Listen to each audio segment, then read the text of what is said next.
बिस्मिल्लाहिर्रहमानिर्रहीम। अस्सलाम वालेकुम नाज़रीन, आप यूट्यूब चैनल देख रहे हैं, मैं इमरान खान हूँ। नाज़रीन, एक और बड़ा इंपॉर्टेंट वीलॉग है और इसमें कुछ डेवलपमेंट्स भी हैं जो मैं आपके साथ शेयर करता हूँ।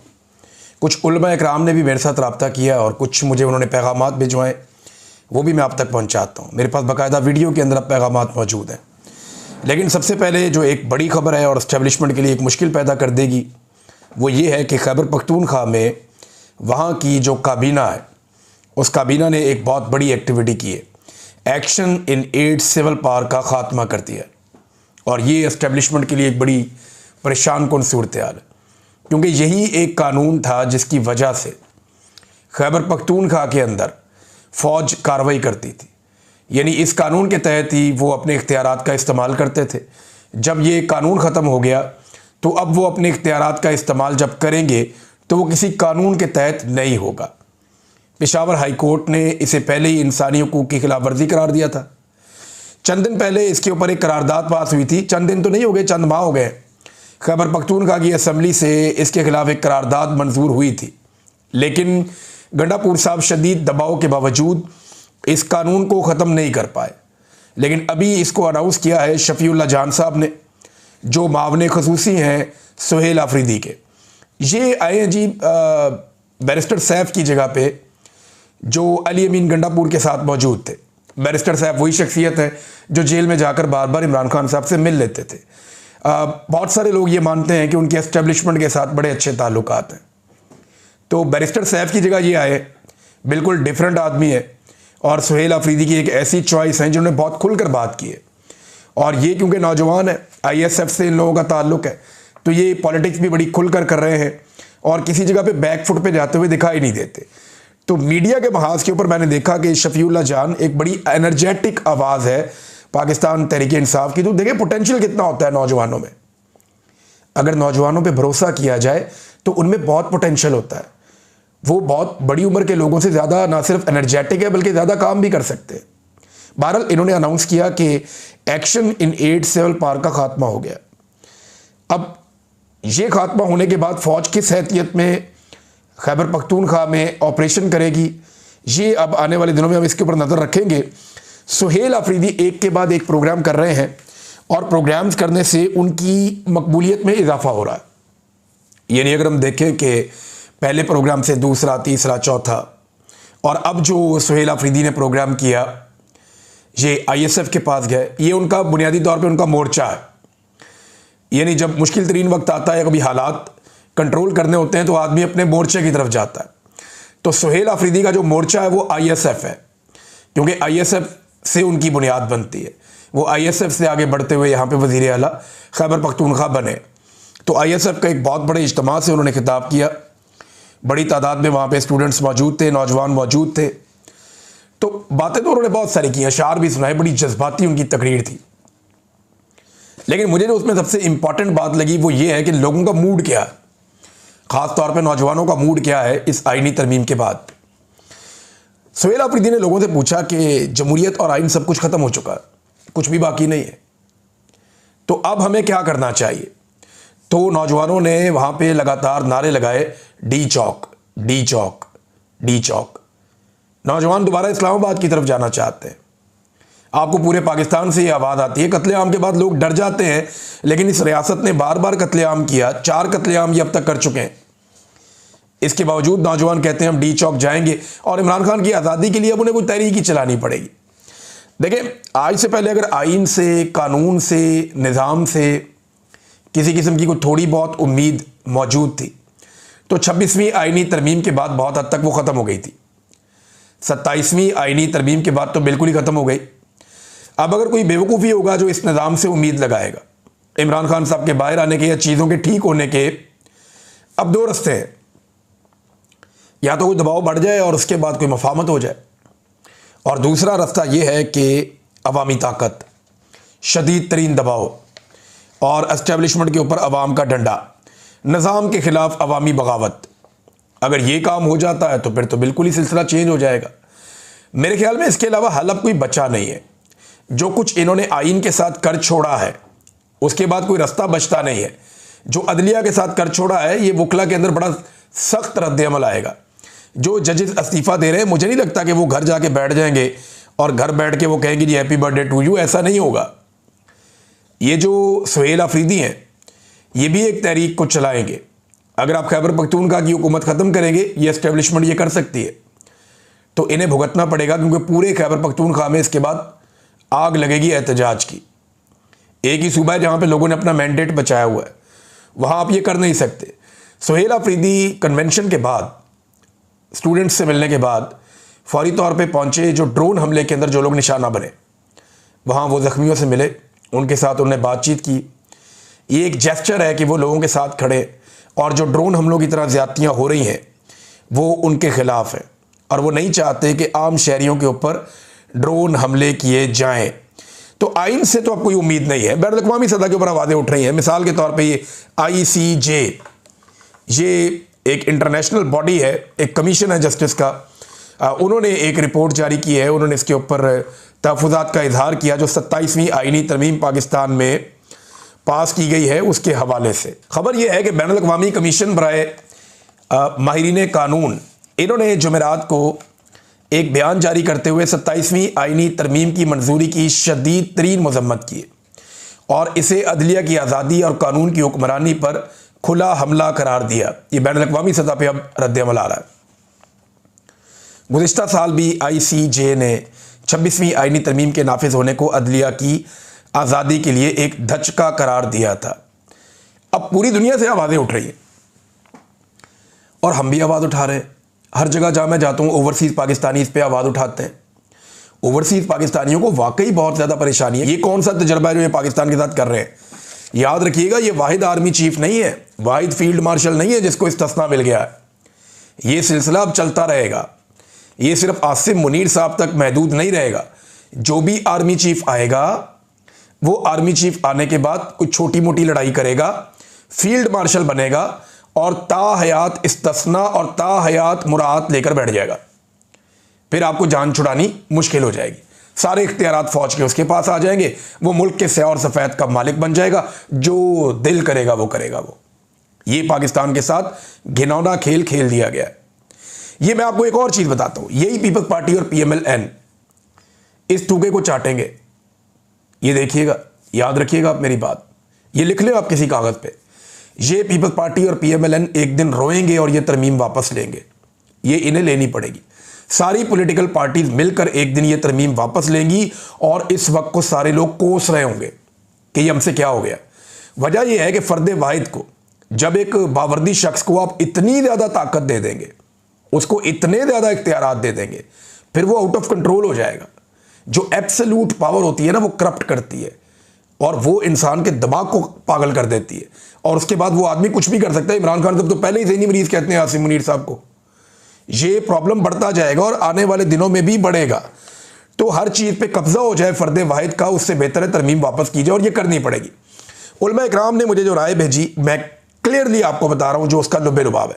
उन्होंने मुझे कुरान पाक की आयात भेजी अहादीस के ज़रिए से, उन्होंने मुझे सहाबा इकराम ने जो बात की उसके ज़रिए से उन्होंने साबित किया। मुझे बहुत सारी चीज़ें भेजी गई हैं कि ये इस्तिस्ना हो ही नहीं सकता। मैं सिंप्लीफाई आपके सामने करता हूँ कि सदर, वज़ीर आज़म, आर्मी चीफ, किसी को इस्तिस्ना मिलना इस्लामी शरीयत के मुताबिक जायज़ नहीं है। इस्लाम इसकी इजाज़त ही नहीं देता। ये गैर इस्लामी अमल है। खुलफा राशिदीन और अंबिया इकराम अलैहिस्सलाम को भी इस्तिस्ना नहीं दिया गया। दोनों जहानों के आका नबी अकरम सल्लल्लाहु अलैहि वसल्लम को भी इस्तिस्ना नहीं है। इसके बारे में आयात बाकायदा उन्होंने मुझे भिजवाई, मैंने वो पढ़ के उनका तर्जुमा पढ़ा और बाकी लिखा हुआ है इसके अंदर। मैं खुद कोई आलम दीन नहीं हूँ, लेकिन उलमा इकराम ने मेरी रहनुमाई की है। ताहिर अशरफी जैसा बंदा कहता है कि इस्तिस्ना और एक्सटेंशन इनका इस्लाम से कोई लेना देना नहीं है। ये ताहिर अशरफी जो दिन रात आर्मी चीफ को उठा कर रखते हैं, उठाकर, और दिन रात वो गेम उठाकर रखते हैं आर्मी चीफ की, वो ताहिर अशरफी भी कहने पर मजबूर है कि ये इस्लाम से इसका कोई ताल्लुक नहीं है। ये इतनी घटिया चीज़ है इस्तिस्ना और एक्सटेंशन। बहरहाल इसमें अल्लाह ने अपने कवानीन और उसूलों से अंबिया अलैहिस्सलाम को भी इस्तिस्ना नहीं दिया। इस सिलसिले में अल्लाह रब्बुल इज़्ज़त के अहकामात बाकायदा उलमा इकराम ने मुझे बताए। अशरा मुबशरा, ये हमारे सहाबा इकराम वो हैं 10 सहाबा इकराम जिनके बारे में नबी अकरम सल्लल्लाहु अलैहि वसल्लम ने अपनी ज़िंदगी में बशारत फरमाई कि ये जन्नत में जाएंगे। अब इन्होंने जन्नत में जाना है, अल्लाह रब्बुल इज़्ज़त की जानिब से इनके लिए क्लैरिटी है, लेकिन उन्हें भी इस्तिस्ना नहीं है। वो अपनी ज़िंदगी में अपने आप को अकाउंटेबल समझते थे। अंबिया इकराम, खुलफाए राशिदीन सब अपने आप को अकाउंटेबल समझते थे, लेकिन यहाँ पे जो हमारे फील्ड मार्शल हैं वो अपने आप को अकाउंटेबल नहीं समझते। ये गैर इस्लामी है। मौलवी इसके ऊपर क्यों नहीं बोलते, क्यों नहीं इसके ऊपर बात करते? मैं हैरान हो रहा हूँ। उन्हें इसके ऊपर बात करनी चाहिए। हर चीज़ में उनका इस्लाम ख़तरे में पड़ जाता है, यहाँ उनका इस्लाम ख़तरे में नहीं पड़ रहा। जावेद हाशमी साहब ने इस हवाले से एक ट्वीट किया, मैं आपको पढ़ के सुनाता हूँ। आसिम मुनीर साहब, आपने डर कर इस्तिस्ना ले ली है क्योंकि आप जानते हैं कि इमरान खान वापस आ गया तो क्या होगा। इस तरमीम ने अदलिया पर वार से भी ज़्यादा अस्करी पार्टियों यानी पीपल्स पार्टी और नून लीग को मार दिया है और दूसरी जानिब जमहूरियत की जंग लड़ने वालों को मज़ीद ताकत दे दी है। अभी तक जो लोग ये समझते थे ना कि ये निज़ाम कभी ना कभी चल पड़ेगा, चलो कोई ना कोई पाकिस्तान का बन जाएगा, या जिन लोगों को थोड़ी बहुत अदालत से, सिस्टम से उम्मीद थी कि चलो चलने देते हैं, ठीक हो जाएगा, केस तो लगा हुआ ना इमरान खान का, कभी तो बाहर आएगा। अब उन सबको पता चल गया कि अब नहीं बाहर आएगा। उन सबको आइडिया है कि जब तक आसिम मुनीर साहब ये ताकत इंजॉय कर रहे हैं, ये इमरान खान का सामना नहीं करेंगे। लिहाजा इमरान खान को बाहर निकालने के लिए इन सबका बाजू मरोड़ना पड़ेगा और अब सबको इसके अंदर अपना किरदार अदा करना पड़ेगा, क्योंकि इमरान खान इस वक्त अब पाकिस्तान का मसला है, पूरे पाकिस्तान का मसला है। देखिए, इमरान खान के जो बदतरीन मुखालिफिन है ना, बदतरीन, वो इतनी बात तो मानते हैं तनकीद करने के बावजूद कि 90% इमरान खान साहब मकबूल हैं। 90% वो ये सब मानते हैं।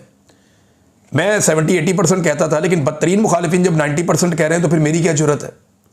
लेकिन जो ये इमरान खान के साथ कर रहे हैं और जिस तरह से अपने आप को एक्सपोज कर रहे हैं, उसके बाद इमरान खान साहब की मकबूलियत को ये 95-99% तक पहुंचा देंगे।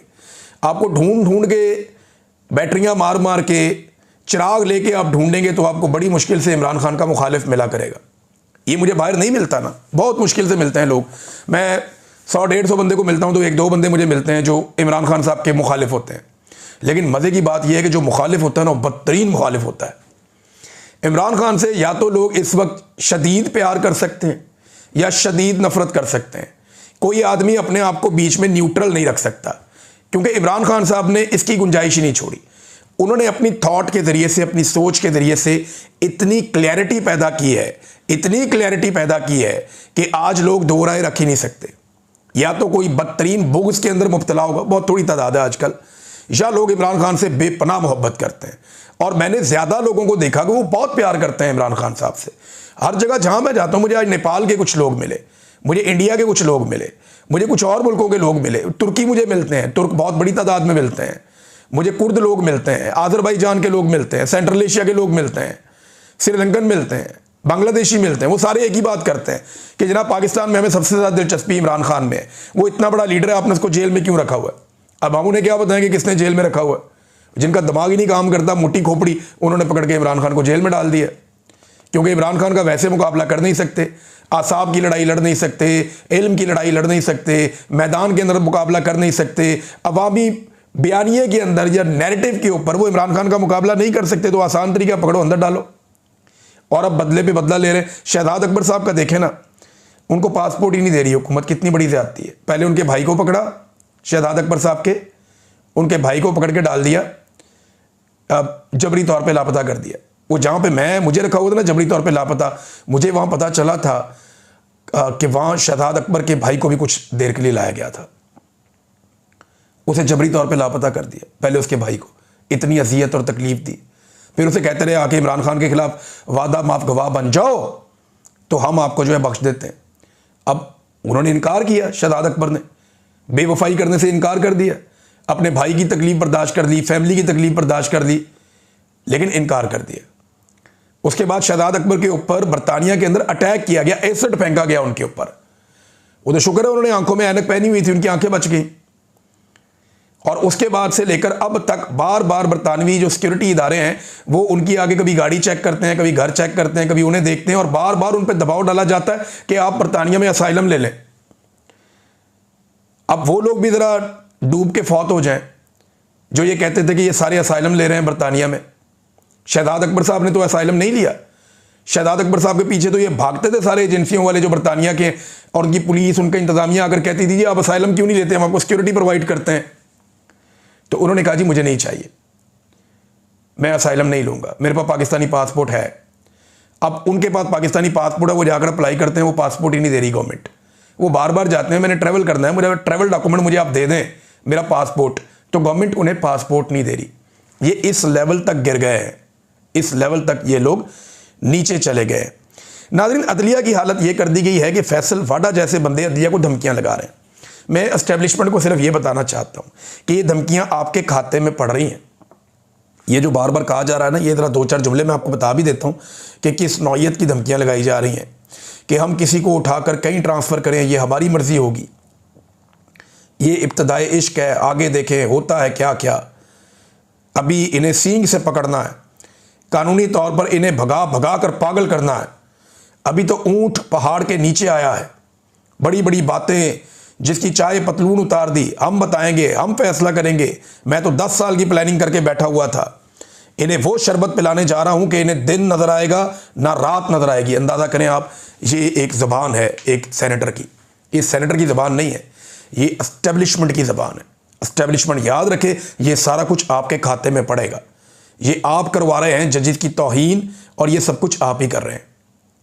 इससे पहले मुझे अच्छी तरह याद है कि जस्टिस मंसूर अली शाह साहब और अख्तर बिन उल्लाह साहब, जिनके बारे में अब ये सारे नून लीगी और ये इधर उधर से उछल के कह रहे हैं कि ये ठीक आदमी नहीं है, ज़रा इनके बारे में ये आप मरियम औरंगज़ेब और राणा सनाउल्लाह साहब के माजी के जो स्टेटमेंट है, ज़रा वो तो आप सुने, आपको पता चल जाएगा। ये राणा सनाउल्लाह साहब का स्टेटमेंट ज़रा आप सुने कि राणा सनाउल्लाह साहब क्या कह रहे थे कुछ अर्सा पहले इन्हीं जस्टिस मंसूर अली शाह साहब के बारे में। सैयद मंसूर अली शाह साहब जो जज हैं, वो बहुत ही कॉम्पिटेंट और बड़े हार्ड वर्किंग और बड़े यानी जो है वो एक यानी ऐसे अंदाज में काम करने वाले कि जिसको आप कहें कि वो नए ख्यालात और नए एक्सपीरियंस करने वाले आदमी हैं। जब वो chief justice Lahore high court थे, उस वक्त भी उन्होंने बड़ी रिफॉर्म्स जो है वो वहाँ पे इंट्रोड्यूस कराई थी। अगर वो चीफ जस्टिस पाकिस्तान के बनते तो वो अपने इन रिफॉर्मेशन एजेंडा के ऊपर ज़्यादा बेहतर अंदाज से काम कर सकते थे। देखें जी, आपने सुना राणा सनाउल्लाह साहब कितनी तारीफ़ें कर रहे हैं। अब ज़रा मरियम औरंगज़ेब साहब के मुँह से भी आप तारीफ़ें सुन लें इन्हीं दोनों जजेस के बारे में, जिनके ऊपर अब ये सारे हमलावर हैं अपने टाउटों समेत। ये सुने आप। और जो 4 अक्सरियत जजेस, जिसमें justice Mansoor Ali Shah, justice Jamal Khan Mandokhel, justice Yahya Khan Afridi और जस्टिस अतर मिनल्ला साहब ने, चारों ने अब फैसला दे दिया है। और आज अतर मिनल्ला साहब ने जो फैसला दिया है उसमें ना सिर्फ अदालती कार्रवाई के ऊपर सवालिया निशान है, बल्कि कैटेगोरिकली ये कहा है कि ना वो इस बेंच से अलग हुए थे, ना उन्होंने रिक्यूज किया था, और ना उन्होंने अपने आप को डिसएसोसिएट किया था। और उन्होंने अपने तीनों ब्रदर जजेस जो हैं, जिन्होंने फैसले दिए हैं। आगे भी और चीजें देखें कैसी ये तारीफें किया करते थे। इन्हें जज पता किस तरह का चाहिए होता है, मैं आपको दिखाता हूं इन्हें किस तरह का जज चाहिए होता है। ये जस्टिस कयूम और शहबाज शरीफ की एक डिस्कशन है पुराने दौर में, जब शहबाज शरीफ वज़ीर आला हुआ करते थे यहाँ पंजाब में, और जस्टिस कयूम एक जज हुआ करते थे। ज़रा एक जज की और वज़ीर आला की आपस में गुफ्तगू सुने, इन्हें इस तरह के जज पसंद है। सुनिए। पंजाब बात करेंगे। जी मियां साहब, अस्सलाम वालेकुम। यार बड़ी मेहरबानी, तुसी सुनाओ। बस थोड़ी गाँव से थोड़ा गाँव तो गाँव ने बस थोड़े बस तुसी भाई हो वो एक ताना गुजारिश की थी सर, वो मैं खत्म करता है। बड़ी मेहरबानी। दूसरा जरूर का मामला है। अच्छा, मैनू उन्होंने क्या जी बड़े भाई साहब की मेहरबानी करके जरा ध्यान करना चाहिए। क्या चल रही सर मैंने? अच्छा, उन्होंने की है जी वो थोड़ा कोई अपना केस ही कर बोला ना है जी का। हाँ चलिए सर्वर का ख्याल करना बस करता मियां साहब ने क्या ख्याल खत्म होगा। देखें जी, नवाज शरीफ साहब का हुक्म पहुंचाया कि चौधरी सरवर नाम का MNA है, उसकी नाअहली का केस है आपके पास जज साहब, तो ज़रा उसका ख्याल कर लेना। और वो जो पहले वाला काम था उनके पहले वाला काम तो मैं तड़ा करता है, तो ये जनाब इसका ख्याल कर लेना। उसने कहा जी करता जी। अंदाज़ा करें कि नाअहलियों के फैसले जजों के ऊपर ये टेलीफोन के ऊपर करवाए जा रहे हैं। ये शहबाज शरीफ ने एक जज से बात की है, इन्हें इस तरह के जज चाहिए। मुझे याद है कि एक इलेक्शन में मैं हमजा शहबाज से मिला, मैं कुछ इंटरव्यूज़ कर रहा था सियासतदानों के, तो मैंने हमजा शहबाज का इंटरव्यू भी किया।